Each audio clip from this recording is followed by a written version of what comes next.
제23장.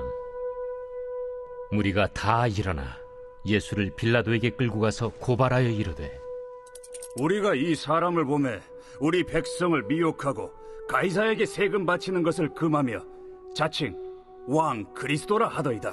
빌라도가 예수께 물어 이르되, 네가 유대인의 왕이냐? 내 말이 옳도다. 빌라도가 대제사장들과 무리에게 이르되, 내가 보니 이 사람에게 죄가 없도다. 무리가 더욱 강하게 말하되, 그가 온 유대에서 가르치고 갈릴리에서부터 시작하여 여기까지 와서 백성을 소동하게 하나이다. 빌라도가 듣고 그가 갈릴리 사람이냐 물어 헤롯의 관할에 속한 줄을 알고 헤롯에게 보내니 그때의 헤롯이 예루살렘에 있더라. 헤롯이 예수를 보고 매우 기뻐하니 이는 그의 소문을 들었으므로 보고자 한 지 오래였고 또한 무엇이나 이적 행하심을 볼까 바랐던 연고로라. 여러 말로 물으나 아무 말도 대답하지 아니하시니 대제사장들과 서기관들이 서서 힘써 고발하더라. 헤롯이 그 군인들과 함께 예수를 업신여기며 희롱하고 빛난 옷을 입혀 빌라도에게 도로 보내니 헤롯과 빌라도가 전에는 원수였으나 당일에 서로 친구가 되니라.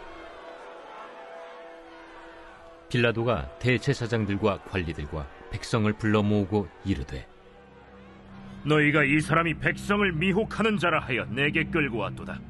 보라, 내가 너희 앞에서 신문하였으되 너희가 고발하는 일에 대하여 이 사람에게서 죄를 찾지 못하였고 헤롯이 또한 그렇게 하여 그를 우리에게 도로 보내었도다. 보라, 그가 행한 일에는 죽일 일이 없느니라. 그러므로 때려서 놓겠노라. 무리가 일제히 소리질러 이르되, 이 사람을 없이 하고 바라바를 우리에게 놓아주소서. 이 바라바는 성중에서 일어난 밀란과 살인으로 말미암아 옥에 갇힌 자라라. 빌라도는 예수를 놓고자 하여 다시 그들에게 말하되 그들은 소리질러 이르되, 그를 십자가에 못 박게 하소서. 십자가에 못 박게 하소서. 빌라도가 세 번째 말하되, 이 사람이 무슨 악한 일을 하였느냐? 나는 그에게서 죽일 죄를 찾지 못하였나니 때려서 놓으리라. 하니 그들이 큰 소리로 재촉하여 십자가에 못 박기를 구하니 그들의 소리가 이긴지라. 이에 빌라도가 그들이 구하는 대로 하기를 언도하고 그들이 요구하는 자 곧 밀란과 살인으로 말미암아 옥에 갇힌 자를 놓아주고 예수는 넘겨주어 그들의 뜻대로 하게 하니라. 샬롬. 고난주간 특별집회를 통해 많은 은혜 누리고 계시죠?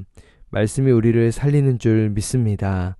오늘도 치열한 하루가 시작되었지만 주님께 기도하며 나아갈 때 이 땅에서 얻을 수 없는, 세상이 감당할 수 없는 평안함과 담대함 주실 줄 믿습니다. 예수님은 우리에게 말씀을 통해 가르치셨습니다. 비유를 통해 산에 올라가셔서 또 구약 성경을 인용하시면서 말씀을 가르치셨습니다. 그 말씀엔 생명이 있었죠.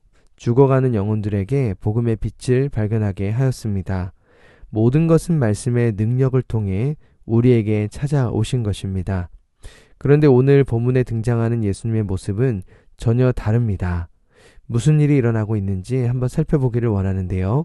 많은 백성들이 예수님을 고발했습니다. 범죄 사실이 입증됐거나 잘못이 드러나야 가능하지만 억지스럽게 말합니다. 백성을 선동했다. 가이사의 말에 순종하지 않았다. 유대인의 왕 그리스도라고 했다. 라는 그러한 사실이 아닌 이야기들을 만들어내기 시작합니다. 여러분, 집단 심리학이라는 말이 있습니다. 집단 내 상호작용을 살펴보는 연구인데요. 개인의 행동이 집단의 압력과 기대와 사회적인 동조의 영향을 크게 받는다라는 것이죠. 한 가지 실험이 있었는데요. 한 사람이 횡단보도를 건너가다가 중간에 하늘을 쳐다봅니다. 다른 사람이 어떻게 반응할까요?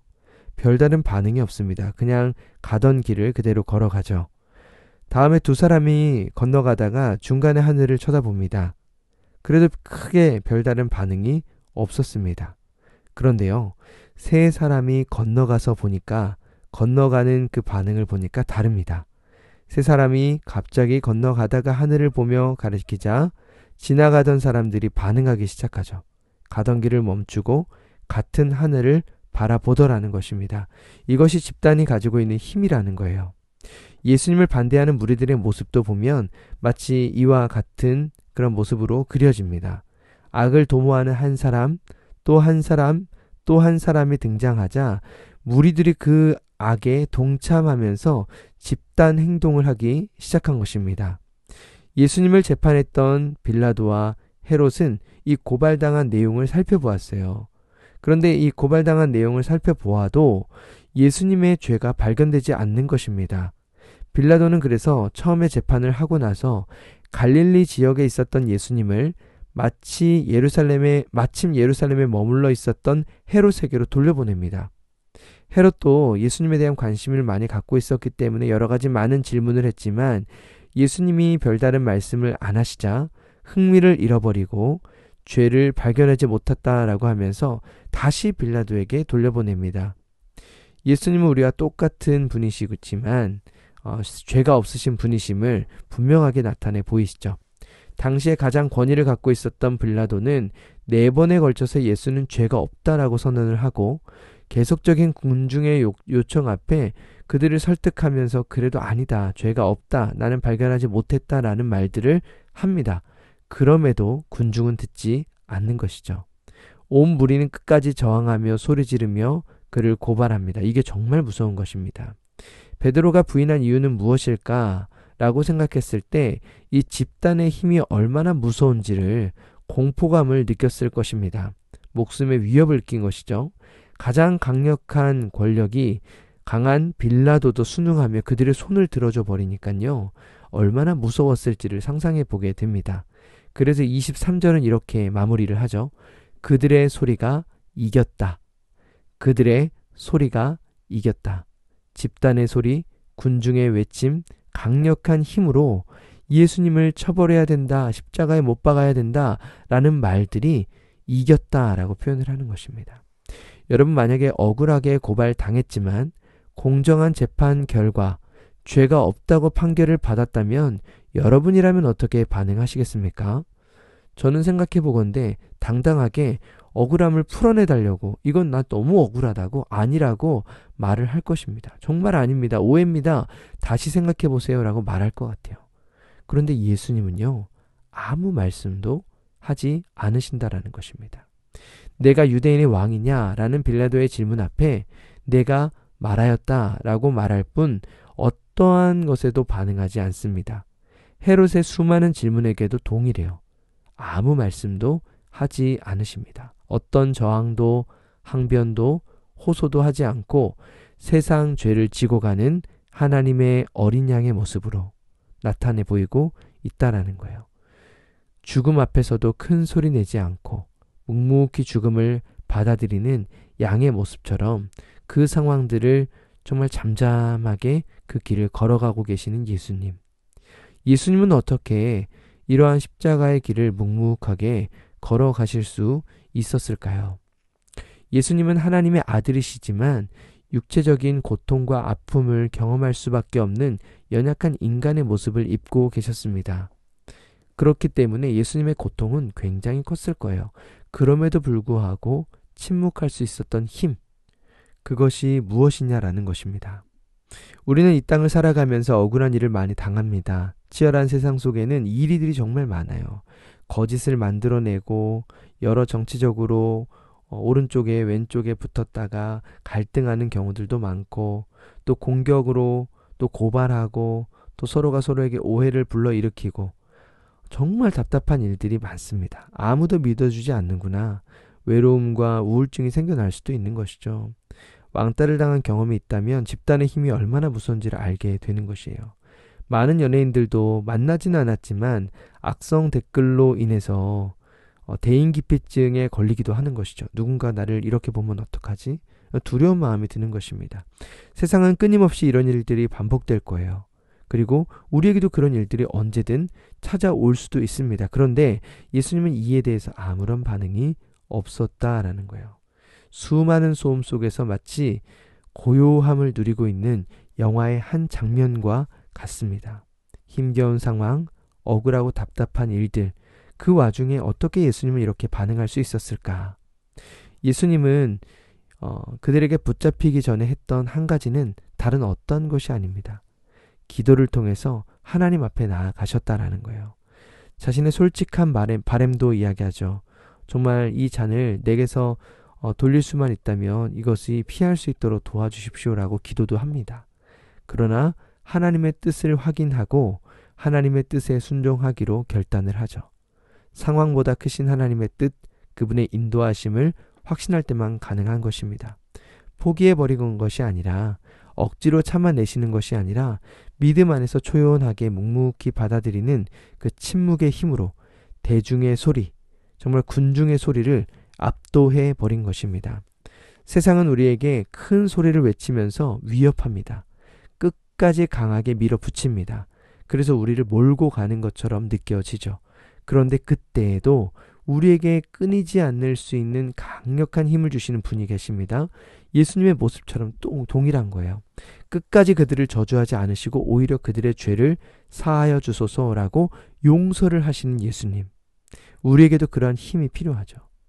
세상에 수없이 많은 악한 일들, 우리를 압도하는 것처럼 느껴지는 그 순간에도 초연하게 반응할 수 있는 힘, 이것은 우리가 만들어낼 수 있는 것이 아니에요. 오직 하나님께 기도하며 나아갈 때 나의 모든 감정과 생각들을 올려드리며 주님의 은혜를 구하며 나아갈 때 하나님 앞에 이런 고백을 할 수 있는 것입니다. 로마서 12장 19절입니다. 내 사랑하는 자들아, 너희가 친히 원수를 갚지 말고 하나님의 진노하심에 맡기라. 기록되었을 때 원수 갚는 것이 내게 있으니 내가 갚으리라고 주께서 말씀하시니라. 내가 억울한 일을 당하고 여러 가지 많은 어려움들을 당해도 이것을 갚으시는 분이 분명히 계신다. 그분이 분명히 갚으실 것이다 라는 믿음이 있다면 우리의 마음속에도 일상의 억울함과 힘듦 속에서도 하나님 의지하며 마음 뺏기지 않을 수 있는 힘을 얻게 된다라는 것이죠. 여러분, 기도는요, 우리로 하여금 이 땅에서의 삶이 무조건 좋은 일들만 일어난다라는 것을 이야기하는 것이 아니에요. 예수님도 십자가의 길을 걸어 가셨죠. 기도한다고 어려움이 없는 것은 아닙니다. 그럼에도 불구하고 수많은 소리, 수많은 우리를 압박하는 상황, 그 모든 것을 우리가 고요함 중에 주님을 만나고 경험할 때 하나님께서 공급해 주시는 힘으로 인해서 그들의 소리가 이겼다, 그들의 소리를 들었다 라고 이야기하는 세상 앞에서 고요함과 평온함을 빼앗기지 않고 믿음으로 반응하게 되는 줄 믿습니다. 오직 주님을 바라보며 믿음 안에 승리하는 저와 여러분의 삶이 되시기를 주님의 이름으로 간절히 축원합니다. 함께 기도하겠습니다. 하나님 아버지, 그들의 소리가 이겼다라고 말하는 세상은 우리를 늘 압박하고 우리에게 두려움과 공포심을 조장합니다. 그럼에도 불구하고 우리를 사랑하시는 주님께서 우리에게 새 생명과 힘을 더하여 주셔서 믿음으로 나아갈 수 있도록 인도하여 주신 줄 믿습니다. 예수님께서 그들의 소리가 이겼다라고 말하는 그들을 역전시키셨던 것처럼 세상의 소리 앞에 우리가 위축되고 넘어지는 것이 아니라 하나님의 말씀으로 또 기도 가운데 고요함 중에 역사하시는 하나님을 더 깊이 누리며 나눌 수 있도록 은혜를 베풀어 주시옵소서. 오늘의 삶도 주님과 함께하며 승리하게 하실 줄 믿사옵고 예수님의 이름으로 기도드립니다. 아멘. 오늘도 말씀을 붙들고 다음 세대를 위하여 함께 기도하겠습니다.